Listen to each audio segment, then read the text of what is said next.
Om Swastiastu. Selamat berjumpa dengan saya Nimade Devi Jayanti dalam Bincang Tokoh Antv Bali. Hari ini kita sedang bersama dengan narasumber kita, yaitu seorang lurah di Kelurahan Benoa, yaitu Bapak DRS Iwayan Solo MSI. Kita sapa dulu ya. Om Swastiastu Bapak. Om Swastiastu Ade. Punapi gatre niki apa kabar? Kalau orang Bali bilang astung kare, kabar becik, kabar baik. Harus baik-baik selalu ya? Selalu harus baik. Apalagi meskipun di usia yang sekarang masih kelihatan muda. Sebenarnya sih pikiran saya muda. Pikirannya muda, oke. Sekarang Oktober ini saya sudah menginjak umur 56 tahun. 56, tapi iya. Tetap fit? Semangat saja. Jago semangat sebagai saja. lurah ya? Iya. Katanya juga senang mau kekawin itu Pak? Ya kalau mau ke kawin sih sebetulnya saya bukan orang ahli, menyukai untuk mengapresiasi kegiatan seni budaya. Saya merasa bangga pernah dikukuhkan sebagai ketua Widya Sabe Desa di kelurahan saya sendiri sebelum jadi lurah ya. Jadi syukur ketika itu tim kita sukses bahkan untuk di tingkat kecamatan secara berturut-turut 3 kali tidak pernah terkalahkan. Duh, berarti pasti suaranya Bapak nih bagus banget ya. Yang juara mungkin bukan nanti saya. Kita bisa dengar. Yang juara bukan saya, yang juara itu adalah para artis-artis seni saya. Artis-artis baik itu yang bidang kekawin, kemudian ada sloke, ada macepat, segala macam. Jadi saya sebagai seorang ketua tentu yang diharapkan itu adalah bagaimana kita mempersiapkan tatanan menuntun mereka sehingga menjadi satu artis teladan, artis yang juara. Juara di hati kita, juara di hati pemirsa di hati juga semua ya. juga pasti. Ya, saya ingin bertanya tentang prestasi Bapak yang lain, yaitu menjadi seorang keluarga harmonis ya. Benar nggak? Kalau itu dibilang prestasi, iya dong, prestasi dong. mungkin iya karena satu kalau saya bilang kebetulan boleh juga. Kenapa jadi kebetulan? 5 tahun yang silam lah, jadi tepatnya 2011. Saya bukan atas nama lurah tetapi atas nama pribadi, atas nama pasangan keluarga, diminta kesediaan untuk lomba yang namanya Keluarga Harmonis Sejahtera. Nah, saya tahu itu pasangannya Ibu Nurati juga merupakan seorang kepala sekolah berprestasi. Luar biasa sekali ya kombinasi dari Bapak, Ibu yang punya prestasi luar biasa. Saya mohon maaf adik, mungkin ini sebuah pujian yang agak berlebihan. Yang jelas, apa yang kami lakoni selama ini bersama pasangan, tentu seiring sejalan. Tentu kami merasa sangat sepadan karena pasangan saya, ibunya anak-anak begitulah. Iya dong, masa yang lain jadi ibunya dia punya prestasi yang saat ini kebetulan Agustus ini akan diberangkatkan ke nasional sebagai duta Bali, tentu kebanggaan bagi saya. Kebanggaan bagi Tapi Bali. adik, saya ingin jelaskan. Pemahaman tentang keluarga harmonis gitu ya. Mungkin itu secara signifikan kesannya, itu pasangan suami istri yang tidak pernah cekcok, yang tidak pernah ribut. Jadi sering cekcok? Sebetulnya sih tidak. Oh, tidak. Artinya begini, orang memandang kalau keluarga harmonis itu selalu rukun-rukun, ya kan? Kita sudah lakukan itu, tetapi yang lebih daripada itu adalah yang namanya keluarga kan bukan suami sama istri saja. Iya. Ada anak, ada keluarga lain. Inilah sebetulnya yang syukur selama ini yang memang dari awal kami memadu kasih. Asik memadu kasih. Istilah kami memadu kasih menjalin satu hubungan sampai terbinanya mahligai kehidupan berumah tangga gitu ya. Saya jadi pengen nikah nih Pak dengan kayak gitu. Kalau boleh adik jangan dulu lah jangan gitu dulu ya. ya. Jadi intinya kami merasa sangat bersyukur, kami punya anak, kami punya keluarga, mereka merasa selangkah sepemikiran buat kita sekeluarga itu. Ya. Bagaimana caranya menyatukan langkah dan pemikiran, apalagi kan sekarang anak-anak muda zaman sekarang tentu berbeda dengan anak-anak muda. Benar. Saya mungkin karena berangkat dari taraf kehidupan yang sangat sederhana. Saya anak seorang petani. Saya juga sama dengan istri dulu, saya juga seorang guru. Tentu kepribadian dan etikat saya untuk membina anak sendiri.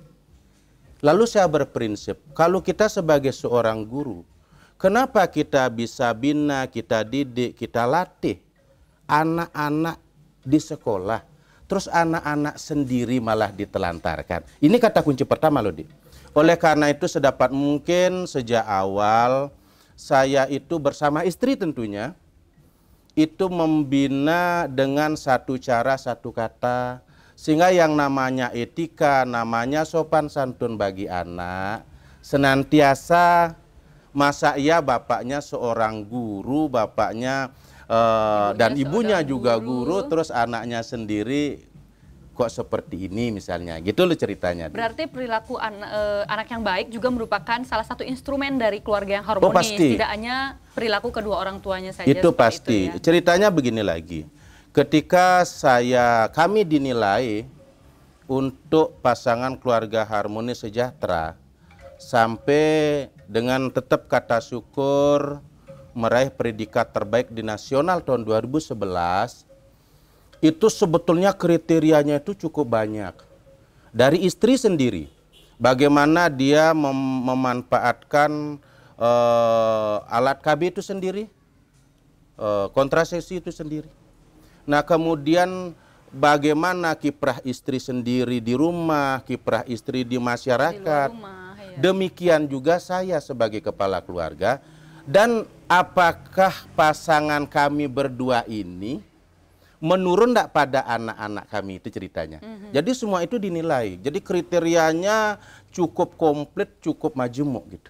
Jadi banyak sekali. Ada banyak. Mungkin indikator lain yang perlu kita ketahui untuk menjadi seorang keluarga harmonis yang berprestasi. Boleh. Jadi pertama yang jadi pokok dulu ya. Yang namanya pasangan keluarga ini kan bagian daripada program KB.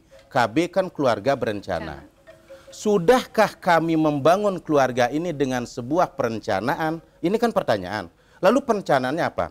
Usia antara laki sama perempuan ini harus ideal.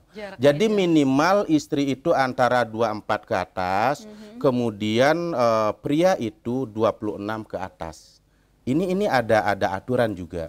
Jadi kebetulan saya ketika itu saya nikah, istri saya ketika itu baru 24 tahun, saya 26 tahun. Nah, kemudian yang lebih penting adalah yang namanya berencana ini sudah direncanakan tidak mendukung program KB dua anak lebih baik. Lebih baik. Nah, jadi kebetulan pula cita-cita saya untuk membangun keluarga berencana ini terwujud. Jadi yang pertama anak laki. Nah, kemudian persyaratan lain adalah jarak kelahiran anak pertama dengan anak kedua ini ada aturannya, ada kriterianya gitu loh. Oh, jarak kelahiran antara iya, anaknya jadi jarak anak saya itu adalah 5 tahun. Memang ini yang dianggap ideal dan terencana. Nah, ini adalah satu hal yang menjadi kriteria, dan 2 anak ini ketika saya lomba, 2 anak ini mutlak. Nah, 2 anak ini mutlak. Pasti selain anak ada juga indikator yang lain yang pemirsa ingin dengarkan. Oh ya? Tapi kita harus saksikan dulu yang mau lewat ini. Setuju, Pak? Setuju, terima kasih. Baik, kita akan mendengarkan setelah komersial break yang berikut ini.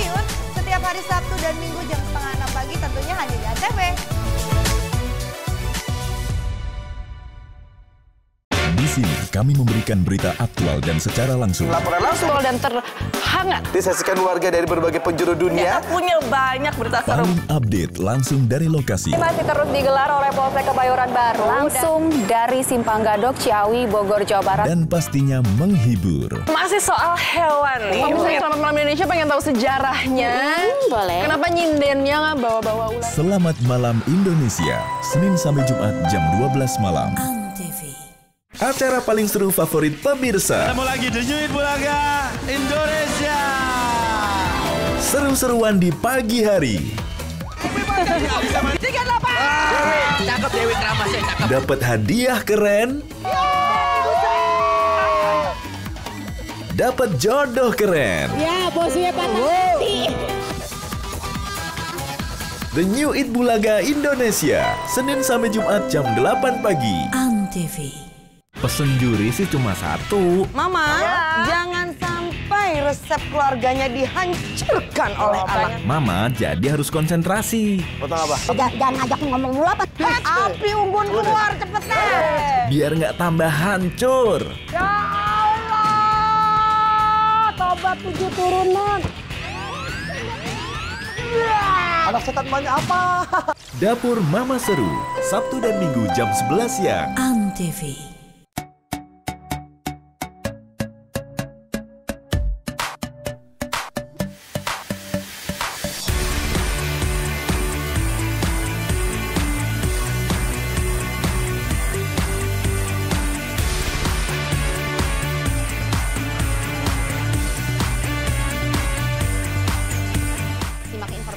Hanya di Total Football hari Minggu jam 6 pagi di Antv bersama saya Rangga.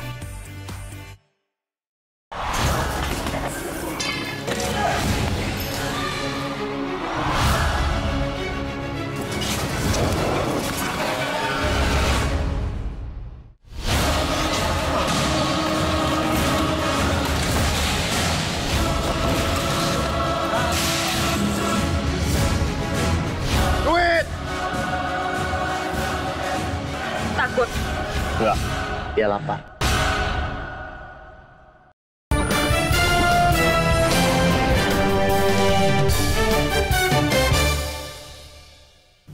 Bincang Tokoh masih bersama dengan saya Nimade Devi Jayanti dan narasumber kita yaitu DRS Iwayan Solo MSI. Tadi kita sudah mendengar tentang bagaimana beliau sebagai seorang keluarga harmonis. Tapi tadi tertunda Pak, selain dua anak yang terencana, apalagi indikator sebagai seorang keluarga harmonis? Seperti yang saya katakan, persyaratannya cukup banyak. Sejauh mana kita, dalam artian suami maupun istri, itu memiliki satu rekam jejak, satu bukti prestasi pengabdian kepada masyarakat, kepada lingkungan juga. Jadi bukan semata-mata hanya bisa membina anak, tetapi bagaimana kita melakukan satu loyalitas, satu dedikasi terhadap masyarakat di lingkungan, masyarakat yang lebih luas. Berarti selain mengabdi kepada keluarga, juga mengabdi kepada masyarakat. Kepada masyarakat, kepada lingkungan, semualah itu. Semuanya. Ya. Nah, terkait dengan pengabdian kepada masyarakat, ada satu hal yang menarik, yaitu Bapak ini adalah dulunya seorang guru, betul, sekarang menjadi lurah. Benar. Gimana tuh Pak ceritanya? Biasanya kan dari institusi pendidikan, salah satu institusi pendidikan nasional aja yang bisa menjadi lurah. STPDN maksudnya, ya, benar. Ya. Nah, sekarang jadi IPDN. Inilah sesuatu yang patut saya syukuri. Saya yang sesungguhnya merasa tidak begitu mapan dalam ilmu birokrasi pemerintahan, tetapi oleh beliau dalam hal ini yang punya otoritas adalah Bapak Bupati, Bapak Wakil Bupati ketika itu tepatnya 21 April tahun 2008. Jadi sudah 8 tahun lebih. Sudah 8 tahun. Mungkin ini nampaknya adalah adanya satu penilaian dari para tokoh kami sebetulnya. Dari para tokoh kami di lingkungan, di masyarakat, mereka menginginkan agar saya itu bisa menjadi satu pemimpin di desa sendiri. Oh, berarti sudah mendapat dukungan dari ya, masyarakat. Dasarnya memang kami itu didukung melalui satu pola perjuangan. bottom up lah istilahnya. Jadi bottom up mereka memperjuangkan, tetapi yang namanya satu gelombang politik ini kan tidak lepas dari perhelatan politik segala macam. Intinya itulah dasarnya. Jadi saya mungkin karena dari awal juga memang tidak pernah pemikiran neko-neko harus dapat jabatan ini, jabatan itu, tidak. Saya mungkin sedikit agak membesarkan, membanggakan diri ya. Kalau istri saya ini kan sudah 2 kali lomba di bidangnya. Dulu ketika tahun 2006 itu masih guru, jadi lomba guru berprestasi. Terbaik di Badung, melaju ke provinsi hanya tidak terbaik. Kemudian sekarang sebagai kepala sekolah, dia menjadi terbaik di Bali. Ini saya banggakan sekali. Benar. Saya sendiri yang patut saya merasa bangga. Ketika saya jadi guru, saya satu-satunya peserta guru teladan namanya ketika itu tahun 1994. Saya baru 10 tahun jadi guru. Berarti kejar-kejaran ya prestasi sama istri sebetulnya ya? Tidak, sebetulnya tidak. Kita di sini tidak ada bersaing urusan prestasi. Sungguh positif tapi persaingannya. Ya jelas lah, artinya begini. Sungguh menjadi satu hal yang sepadan apabila dengan profesi yang sejalan juga kita sama-sama memiliki satu prestasi. Selama ini baik saya punya istri maupun saya sendiri tidak merasa saling tersaingi, tidak merasa itu. Nah itu dah kunci dari keluarga harmonis, suami istri tidak boleh merasa saling bersaing, tapi terus berkompetisi untuk jadi yang terbaik seperti itu. Saya juga tidak merasa berkompetisi dengan istri, tetapi kita sama-sama memacu dan saling memacu, sehingga prestasi demi prestasi sesuai profesi kita selalu bisa tergapai. Itu sebetulnya. Jadi saya mohon maaf kalau istilah ada persaingan itu kita tidak merasa demikian adanya. Jadi kita saling memacu. Saya punya istri, sekarang jadi guru, saya di belakang layar berusaha memotivasinya. Iya, pasti itu. Pasti. Nah, saya juga melihat berbagai macam pengalaman organisasi yang Bapak miliki panjang sekali. Bisa diceritakan kenapa suka banget berorganisasi? Saya juga tidak paham, mungkin inilah bagian daripada selera saya. Saya itu sudah aktif berorganisasi semenjak saya tamat SMP. Jadi begitu saya tamat SMP, saya sekolah di Denpasar, saya hampir tidak pernah mengenal yang namanya waktu luang. Selalu ada kegiatan, terutama kegiatan pramuka ketika itu, pramuka. Saya juga bangga dengan kegiatan pramuka. Saya mengenal yang namanya bumi perkemahan Sibolangit yang ada di Medan. Itu tahun 92. Perkemahan Sakabakti Sakabayangkara, saya diutus Bali. Kemudian pada tahun itu juga bulannya bulan Juli mengikuti Raimuna nasional yang ke-6. Itu di Cibubur. Ini pramuka. Kegiatan-kegiatan lain memang saya sangat suka. Dulu namanya kelompok capir, saya dinobatkan ketua kelompok capir. Kelompok pembaca, pendengar, dan pemirsa, zamannya Orba. Kemudian zamannya Orba juga ada yang namanya Kadarkum, keluarga sadar hukum.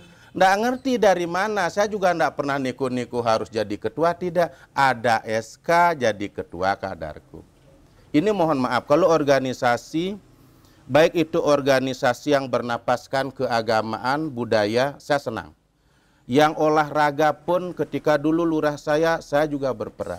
Juga ikut. Belum lagi mohon maaf ketika saya jadi guru, saya ketua harian Kuartiranting Pramuka Kecamatan. Saya juga ketua PGRI Kecamatan. Ya, ini mohon maaf nih saya agak-agak sombong cerita. Nah, yang paling top itu saya dulu pada zamannya P4.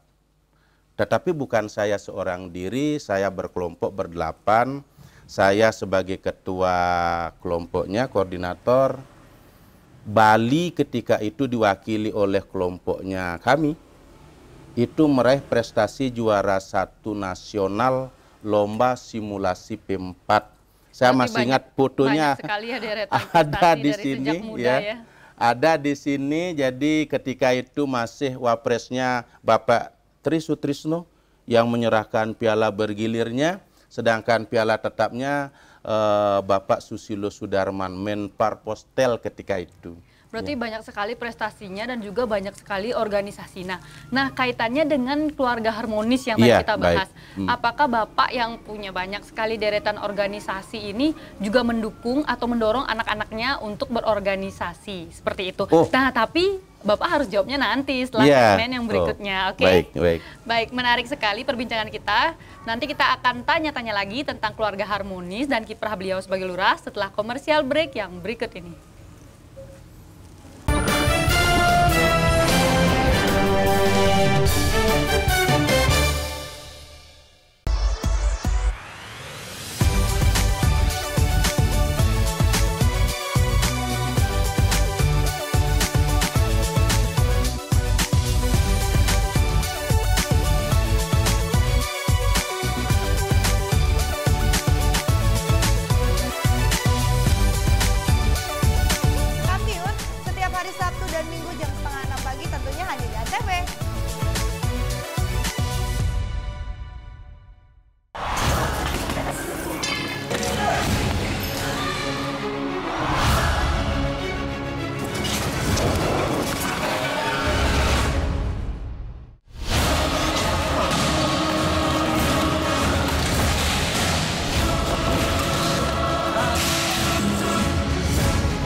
Enggak, dia lapar.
Football hari Minggu jam 6 pagi di Antv bersama saya, Rangga.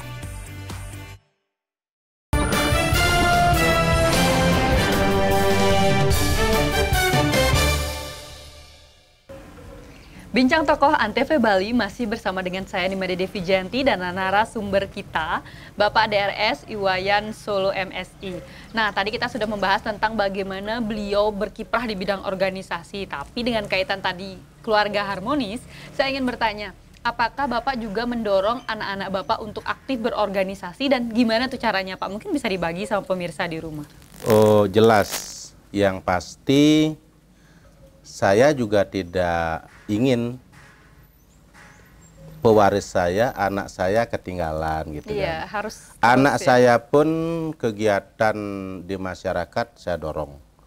Nah, di sekolah juga mereka aktif. Saya juga bangga anak perempuan saya bahkan jadi ketua OSIS. Itu tidak ada saya yang memaksakan, tetapi mungkin ini menurun. Ketika dia kuliah di Singaraja, bahkan aktif di Senat Mahasiswa. Mungkin menjadi satu bicara yang agak mulut besar juga gitu. Saya dulu kan alumni di Mahasaraswati, ketua umum Senat Mahasiswa juga di situ. Gitu. Jadi terpacu ya dari orang tuanya. Terpacu, iya. Dan tidak ada dorongan, tapi mereka sendiri melihat orang tuanya mungkin mengabdi di masyarakat. Seperti begitulah kira-kira. Nah, terkait pengabdian Bapak di masyarakat, saya melihat juga bahwa Bapak sebagai lurah Benoa, ya kan lokasinya sangat luas. Bagaimana Bapak membagi waktu antara di rumah dengan pengabdian kepada masyarakat? Sebetulnya kan tugas ini kalau kita kategorikan, ada yang namanya tugas tanggung jawab kewajiban sebagai PNS. Dalam hal ini sebagai lurah. Sebagai lurah. Iya. Kemudian ada tugas yang harus kita tunjukkan loyalitaskan untuk keluarga. Dan tentu tidak sedikit waktu kesempatan itu harus kita tuangkan demi masyarakat secara luas. Bagi saya selama ini tidak ada hal yang menjadi beban. Nah, mungkin ini saya anggap sesuatu yang sudah terbiasa saya lakukan.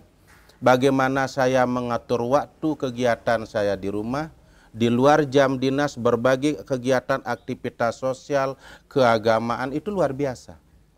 Tetapi semakin ada kegiatan yang harus saya lakoni, saya merasa semakin lebih bersemangat. Semangat untuk mengabdi. Semangat untuk mengabdi, dan saya bangga dapat mengabdikan apa yang menjadi harapan para pihak yang lain. Itu sebetulnya. Nah, dalam kerjasama Bapak dengan berbagai macam stakeholder mungkin untuk pengabdian di masyarakat, saya melihat ada yang juara penataan listrik dan sebagainya. Seperti itu mungkin bisa diceritakan sedikit. Kalau itu sih sebetulnya itu tahun 2010. Saya baru 2 tahun jadi lurah. Itu sebetulnya penilaian dari PLN. Ya, kita melakukan satu kerjasama. Salah satu bukti disiplin kita dan ketaatan kita sebetulnya. Itu kalau tadi adik menyebutkan juara 3 nasional, yang benar itu juara 2. Oh, juara 2. Jadi kita dapat predikat, saya bangga dapat panggilan ke kantor PLN pusat di Blok M Jakarta, ya. Nah, selain itu saya ingin katakan bahwa cerminan kalau kita itu disiplin, cerminan kita itu punya daya tarik pada lingkungan. Saya kalau di kantor saya itu saya punya moto begini. Disebut baik apabila kita mampu memberi contoh yang baik, tetapi lebih baik jika kita mampu menjadi contoh yang baik. Nah, itu saya tunjukkan melalui satu upaya penataan lingkungan di kantor. Jadi bagaimana pertamanan kantor dan sebagainya, kebersihan kantor dan sebagainya. Karena kan kondisi kerja yang baik itu salah satu cara untuk meningkatkan semangat kerja. Benar, motivasi maksudnya. Nah, itu terbukti sekian kali kami ikut lomba pertamanan, kami dapat juara. Kami juga tetap memberikan satu tata cara disiplin, etika, bukan kepada anak-anak saja, tetapi terutama kami punya staf. Contoh, begitu ada orang yang datang ke kantor, sejelek apapun penampilannya mereka adalah tamu kita. Mohon maaf. Tidak boleh underestimate. Iya, nah dalam artian begini, yang namanya tamu datang ke kantor, itu kan penampilannya beragam kan? Iya, benar. Dalam tanda kutip yang berdasi juga banyak, yang pejabat juga ada, yang penampilan kayak buruh bangunan pun banyak. Saya ingatkan, jangan sampai dia kebingungan di mana harus mereka masuk, tetapi begitu lihat, sapalah dia, berikan salam. Ini salah satu pola cara menerapkan satu etika, satu disiplin. Dan saya merasa sangat bangga. Mungkin apa yang saya terapkan itu tidak terlalu egois. Jadi staf-staf saya pun merasa sangat menikmati. Ada keakraban, ada kedekatan, ada satu kenyamanan dalam satu atap kinerja kita. Sehingga mereka bekerjanya juga memberikan pelayanan jauh lebih baik. Iya, benar. Dan apalagi nih yang Bapak lakukan kepada masyarakat? Tadi kan di dalam kantor, sekarang kepada seluruh masyarakat luas di Kelurahan Benoa ini. Kalau kita berbicara masyarakat luas, boleh dikatakan yang kita lakoni di kantor itu adalah kan layanan kepada masyarakat. Iya, tepat sekali. Jadi lurah ini adalah bukan pejabat yang harus mendapatkan pelayanan, mohon maaf. Tetapi lurah adalah salah satu ujung tombak birokrasi pemerintahan yang harus siap dan siaga memberikan satu layanan. Nah, artinya apa? Berbagai kepentingan masyarakat itu kan datang ke kantor. Iya, benar. Disitulah saya ingin menunjukkan satu pencitraan bahwa kita ini, kami di kantor adalah bagian daripada pelayan yang bisa dan siap memberikan layanan. Ini notabene secara formalitas. Tetapi layanan-layanan lain kan tidak sedikit. Misalnya ada satu hajatan, saya ambil contoh, ini ceritanya mungkin lebih terlalu bombastis lagi lah gitu. Saya kan sudah 5 tahun lebih. Gak apa-apa, yang penting itu asli menjadi pelajaran kepada masyarakat kan. Boleh di cross check. Iya, jadi sudah memberikan pelajaran kepada masyarakat. Sudah 5 tahun lebih saya itu dinobatkan sebagai ketua paguyuban antar umat beragama di komplek rumah ibadah Puja Mandala Nusa Dua. Iya. Iya. Saya pernah melihat itu tempat yang sangat unik karena luar biasa. Berbagai macam tempat ibadah ada dalam satu tempat. Ada 5 rumah ibadah yang begitu megah, yang kemudian menjadi cerminan harmonisasi. Saya sebagai pimpinan di situ, ketua paguyuban, saya tidak tanggung-tanggung mengingatkan kawan-kawan kita dari Muslim, Protestan, Katolik, Buddha. Buat apa rumah ibadah ini bersanding harmonis begitu megah, gagah, indah? Semisal para pimpinan umat di antara kita justru tidak harmonis, tidak bisa menghargai satu sama lain. Harus saling bersinergi. Ini yang selalu saya ingatkan, sehingga saya ingin menciptakan bagaimana Puja Mandala itu jadi ikon harmonisasi bagi Puja Mandala, itu berimbas bagi kami punya kelurahan. Tentunya ini kan destinasi pariwisata internasional. Akan jadi promosi yang sangat baik sekali bagi pariwisata. Promosi, benar. Ya. Ini adalah sebuah keunikan yang mungkin bisa ditonjolkan kemudian kan, karena sangat jarang sekali ada 5 tempat ibadah dalam satu kompleks kan, seperti itu. Benar. Nah, nanti saya mau denger nih bagaimana Bapak yang punya suara indah ini jago kekawin di segmen berikutnya. Siap ya? Kalau itu sekiranya ndak harus dipaksakan seperti, mohon maaf Adik, saya kan tidak menyebutkan kalau saya ahli dalam hal dharma gitu. Kita pengen dengar sedikit aja suaranya ya. Nah, kita akan dengar sedikit saja bagaimana Bapak Lurah Benoa ini akan berdharma gitu, seperti itu ya, setelah komersial break yang berikut ini.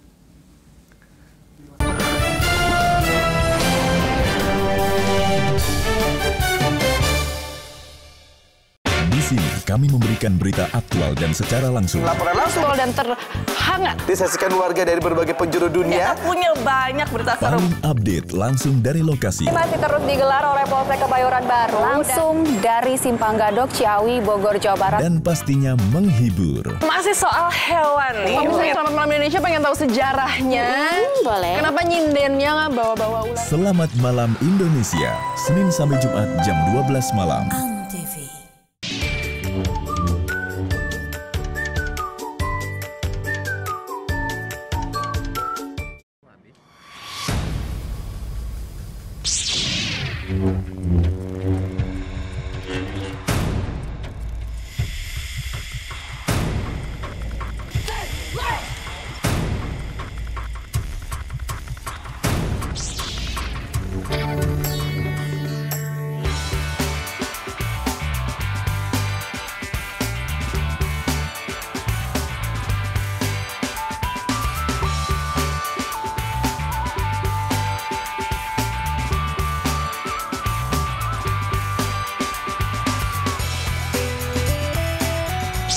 Sejak 2 Oktober 2009, batik Indonesia ditetapkan sebagai warisan kemanusiaan untuk budaya lisan dan bendawi oleh UNESCO. Beberapa daerah di Indonesia itu mempunyai batik, jadi nggak cuma ada di Pekalongan, Jogja, Solo, tapi di Jakarta juga ada batik. Namanya batik Betawi.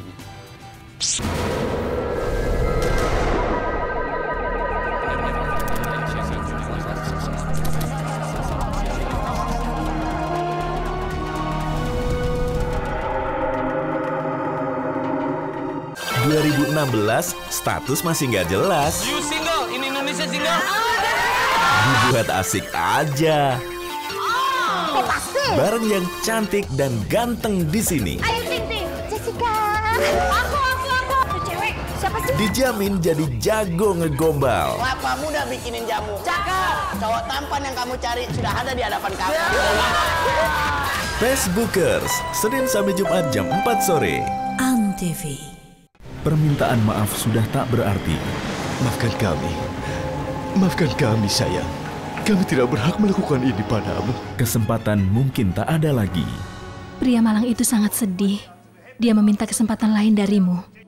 Aku tidak peduli. Aku tidak ingin bertemu dengannya. Keserakahan sudah terlanjur menguasai. Walau gadis itu tidak mau, keluarganya pasti akan memaksanya. Mereka itu orang miskin. Efsun dan Bahar, setiap hari. Antv.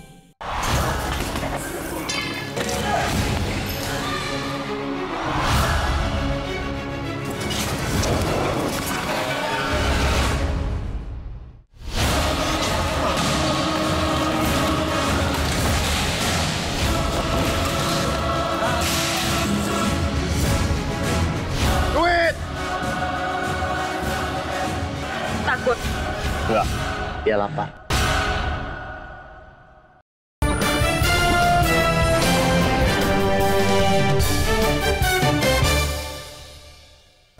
Bincang Tokoh masih bersama dengan saya Nimade Devi Jayanti dan Bapak Lurah Benoa, yaitu DRS Iwayan Solo MSI. Nah, tadi kita sudah membahas banyak sekali cerita-cerita tentang Bapak. Ternyata Bapak Lurah ini merupakan lurah terlama ya di Badung, berarti udah senior banget dong Pak? Sebetulnya kalau untuk ukuran di Badung, sejujurnya saya bukan yang terlama. Masih ada yang di Tanjung Benoa, senior saya masih lebih lama. Oh, lebih lama tapi lagi. ukuran dipercaya sebagai lurah di Benoa ini sudah 8 tahun lebih. Bagi saya patut saya syukuri, patut saya merasa berbangga gitu. Tetapi sekali lagi ukuran lama tidak menjamin saya menjadi lurah yang senior, tidak. Hanya saja dengan kurun waktu yang 8 tahun lebih, memang berbagai tantangan itu... Masalah-masalah pasti banyak. Banyak. Pasti. Hanya sejujurnya mungkin ini salah satu bentuk rasa percaya diri saya. Mudah-mudahan ini bukan overconfident. Selama ini permasalahan banyak, heterogenitas kasus juga luar biasa. Tetapi saya justru semakin kita lihat ada satu problema, saya itu makin terasa terpanggil lah untuk lebih bersemangat.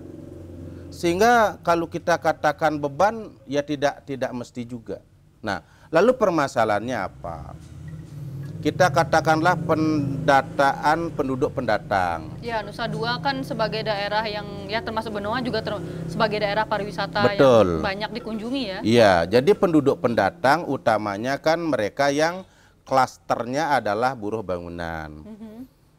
Di tempat-tempat lain banyak yang sangat merasa kelabakan, tapi kami di sini, kami polakan. Di masing-masing lingkungan kita bentuk yang namanya tim sidak lingkungan. Tim sidak lingkungan? Ya, jadi di lingkungan, itu kepala lingkungan mengomando adanya satu tim dan dia punya otoritas sidak di wilayahnya sendiri. Kemudian kami di kantor lurah, kami punya ansip yang bekerja secara efektif. Ada patroli juga, mobil patroli Jadi setiap hari mereka berpatroli, mereka melakukan mapping. Kemudian kalau ada hal-hal yang mencurigakan, ini disidak. Langsung disidak, lalu dilaporkan. Dilaporkan, diselesaikan urusannya ke kantor lurah. Nah kemudian selain itu kita di kelurahan juga punya yang namanya tim sidak gabungan. Yang meliputi tentu dengan komando kami punya Trantib, kami punya Kasatgas lengkap dengan hansipnya. Kemudian didampingi oleh Babin Kamtibmas dan Babinsa. Tentu kalau sidak gabungan kita juga berkoordinasi dengan pihak kecamatan. Sehingga apa yang kita lakukan ini menjadi satu kesatuan yang kuat, satu kesatuan yang betul-betul mantap gitu. Nah, apa sebenarnya masalah yang paling menarik mungkin yang pernah Bapak temukan di lapangan selama 8 tahun sebagai lurah? Kalau permasalahan yang menarik mungkin lebih tepat dikatakan permasalahan itu berkesan. Iya, berkesan. Okay. Berkesan. Yang pertama sebetulnya kita menjadi lurah di kawasan pariwisata internasional. Sering juga ada event-event besar internasional, kedatangan presiden, ya kan? Yang menarik ini dia, Dulu zamannya beliau Bapak SBY, itu kan boleh dikatakan rutinitas beliau ke Nusa Dua luar biasa. Hampir setiap bulan. Event-event internasional itu sangat sering di Nusa Dua. Nusa Dua ini kan satu kawasan pariwisata internasional yang berada di wilayah kelurahan kami. Itu artinya apa? Setiap ada event, kantor lurah kami itu penuh sesak dengan brimob, dengan para pengaman, ya kan? Deg-degan dong, Pak. Oh, deg-degan malah tidak. Malah saya sering-sering seloroh. Jadi kami aman di Nusa Dua ini. Setiap ada event, banyak pengaman yang jaga kantor. Padahal kita kerjasama bantu mereka berteduh segala macam. Kemudian ada gelar pasukan segala macam. Dan kita itu kadang selalu disibukkan dengan tugas-tugas pendampingan. Tugas-tugas pendampingan. Ya, pendampingan yang kami maksudkan adalah, karena ada presiden, otomatis Pak Gubernur datang, Pak Gubernur ada bupati, bupati ada camat. Masa lurahnya diem? Ya enggak? Ikut nimbrung. Iya, artinya apa? Secara tidak langsung kami bisa lebih dekat dengan para pejabat itu. Ada satu kepercayaan yang membuat motivasi kami itu menjadi lebih bersemangat, menjadi lebih termotivasi itu. Nah, kedekatan semacam itu apakah membuat kesejahteraan masyarakat di sini juga lebih terjaga? Karena kan punya akses gitu. Karena di sini banyak dikunjungi oleh presiden, gubernur, bupati dan lain sebagainya. Sebenarnya begini, inilah dilematisnya. Terkadang manakala ada event-event internasional, lalu di kawasan pariwisata Nusa Dua ini tersteril. Sehingga terkadang yang namanya taksi, jasa taksi apa, ini terhalang gitu kan. Tetapi kalau kita ambil hikmahnya, manakala di sini terjadi event-event internasional, kemudian pelaksanaannya aman, lancar, tertib dan terkendali. Ini kan otomatis membawa pencitraan di mata dunia yang luar biasa. Promosi secara tidak langsung, otomatis kedatangan para wisatawan pun tidak bisa kita bendung. Ini kan. Selanjutnya semakin banyak ya. Secara jujur saya katakan, dengan adanya kemajuan pariwisata, berbagai roda kehidupan ekonomi masyarakat kami itu sebetulnya terimbas lebih baik. Ya. Ini mohon maaf.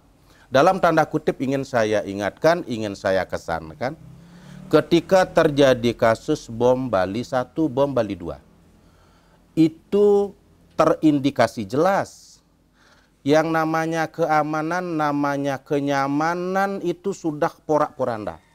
Ujung-ujungnya apa? Wisatawan tidak ada yang datang, berbagai elemen kehidupan juga merayap, tidak jalan. Oleh karena itu saya ingin menyampaikan kepada pemirsa semua, mari tetap kita dukung yang namanya pariwisata ini melalui apa? Melalui sikap kita tetap bersaing, dan satu kunci adalah keamanan harga mati. Ini Pak Gubernur selalu mengingatkan kita. untuk menjaga Bali, pariwisata utamanya, keamanan ini adalah harga mati ini gitu loh.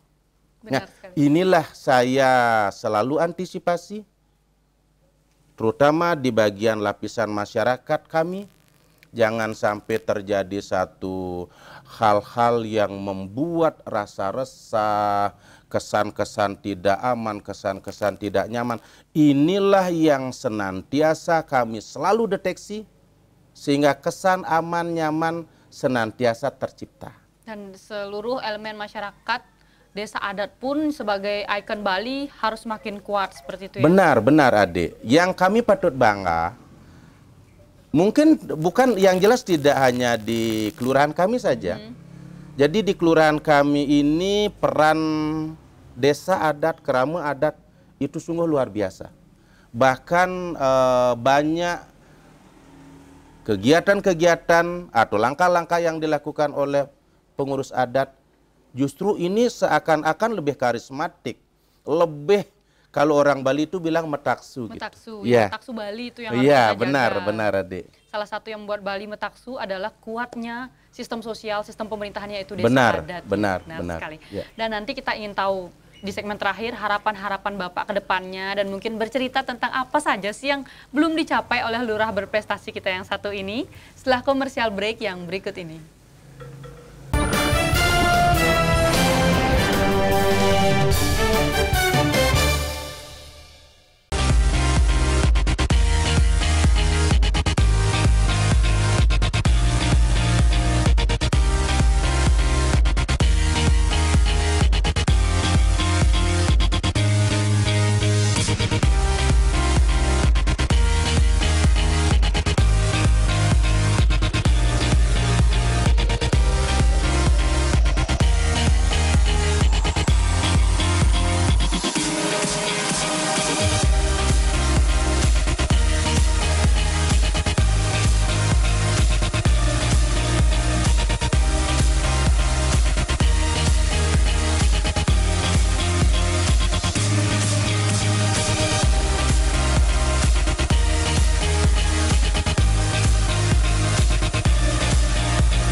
Kami memberikan berita aktual dan secara langsung. Laporan langsung dan terhangat disaksikan warga dari berbagai penjuru dunia. Kita punya banyak berita seru. Paling update langsung dari lokasi. Masih terus digelar oleh Polsek Kebayoran Baru. Langsung dari Simpang Gadok, Ciawi, Bogor, Jawa Barat. Dan pastinya menghibur. Masih soal hewan nih. Pemirsa Selamat Malam Indonesia pengen tahu sejarahnya. Boleh. Kenapa nyindennya nggak bawa-bawa ular? Selamat Malam Indonesia, Senin sampai Jumat jam 12 malam.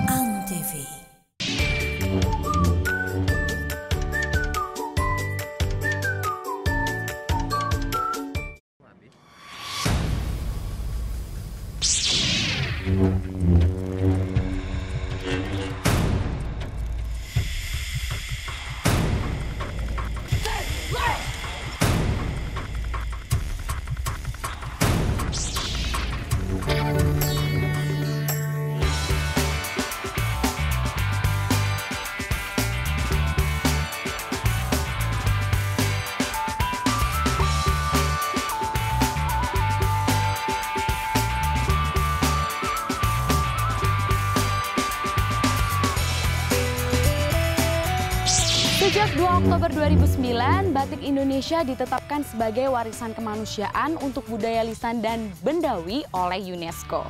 Beberapa daerah di Indonesia itu mempunyai batik, jadi nggak cuma ada di Pekalongan, Jogja, Solo, tapi di Jakarta juga ada batik. Namanya batik Betawi.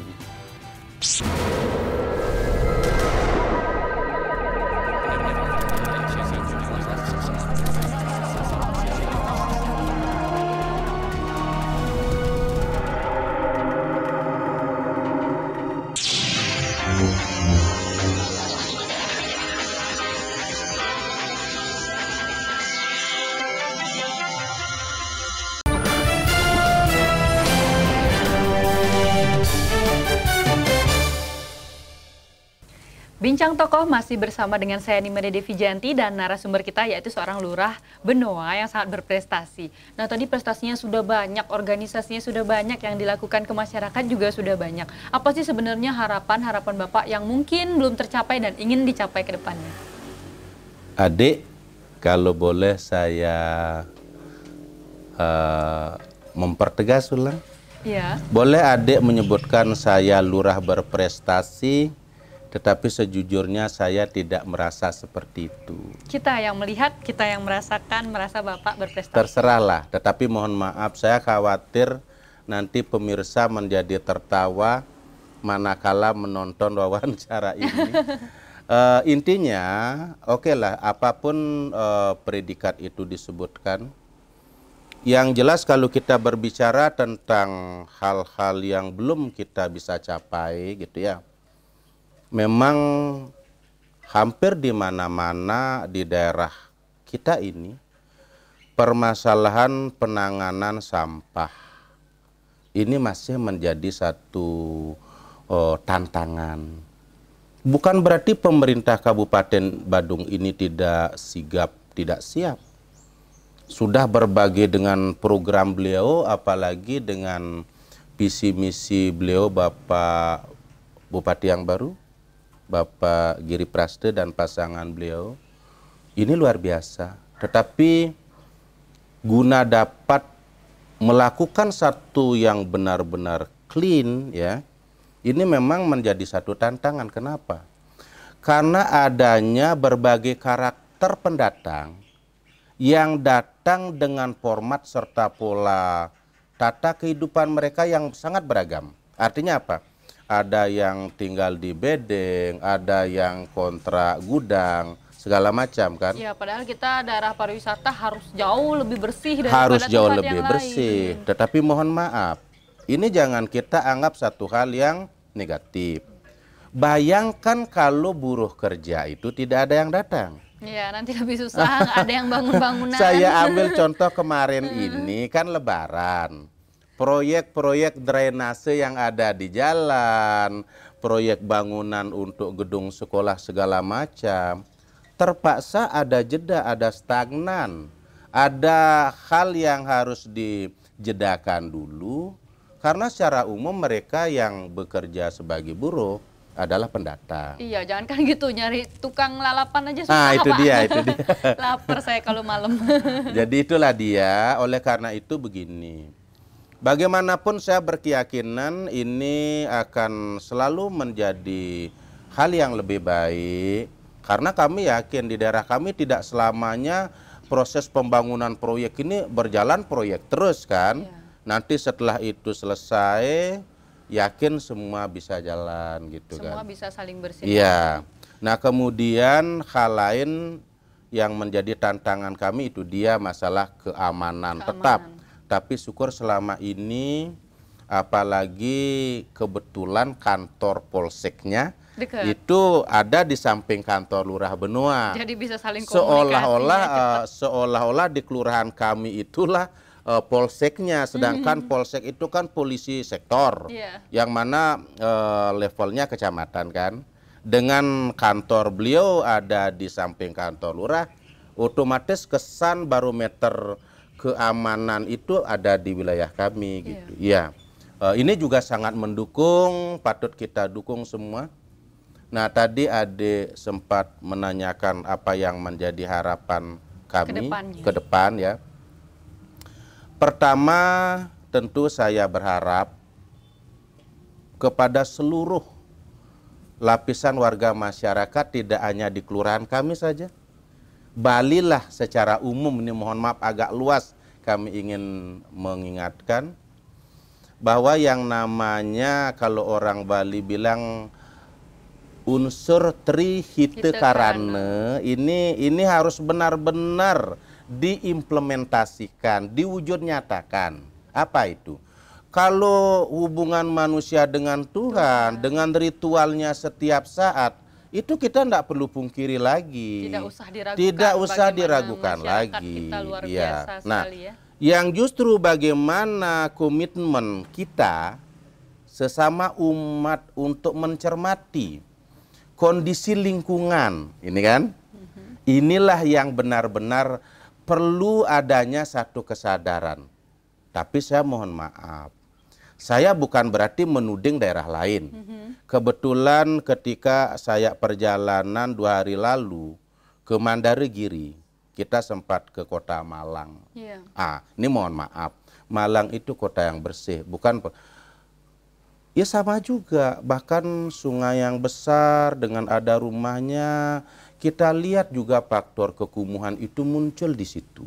Berarti memang sudah menjadi sebuah masalah. Inilah kira-kira menjadi gejala global, tidak hanya di daerah Bali, di mana-mana daerah yang memang heterogenitas penduduknya seperti ini, kemajemukan penduduknya seperti ini, sampah termasuk menjadi satu tantangan yang tentu tidak kita biarkan. Oleh karena itu saya ingin mengajak pemirsa semua, mari kita tidak harus saling menuding dan menyalahkan.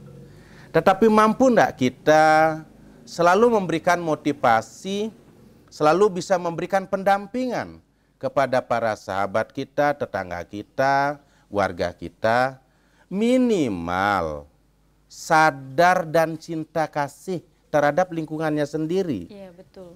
Coba bayangkan, kalau semua warga rumah, kepala rumah tangga menciptakan lingkungannya selalu bersih, berarti kan seantero lingkungan, seantero wilayah itu akan bersih, ya enggak? Nah, benar sekali. Inilah yang saya ingin sampaikan, ingin ajak, mari kita tetap kembangkan sikap positif, pikiran positif, sehingga semua yang mungkin selama ini jelas-jelas tidak baik, jelas-jelas tidak wajar, pertama jangan kita biarkan tidak baik dan tidak wajar. Tapi kita berani memberikan satu pendampingan, arahan. Ya, ini harapan saya.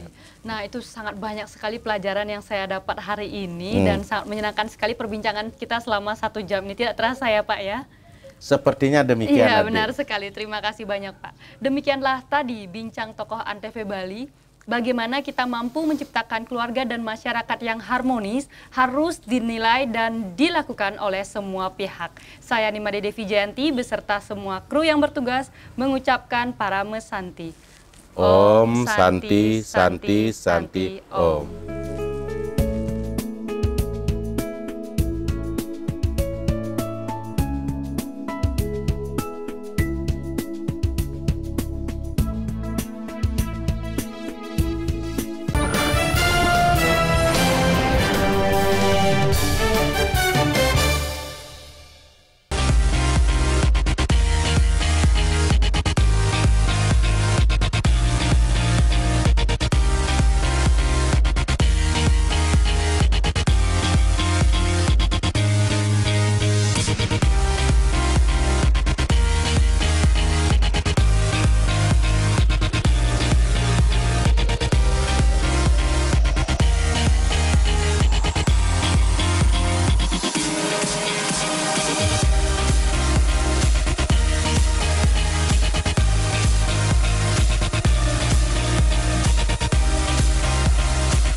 Football hari Minggu jam 6 pagi di Antv bersama saya, Rangga.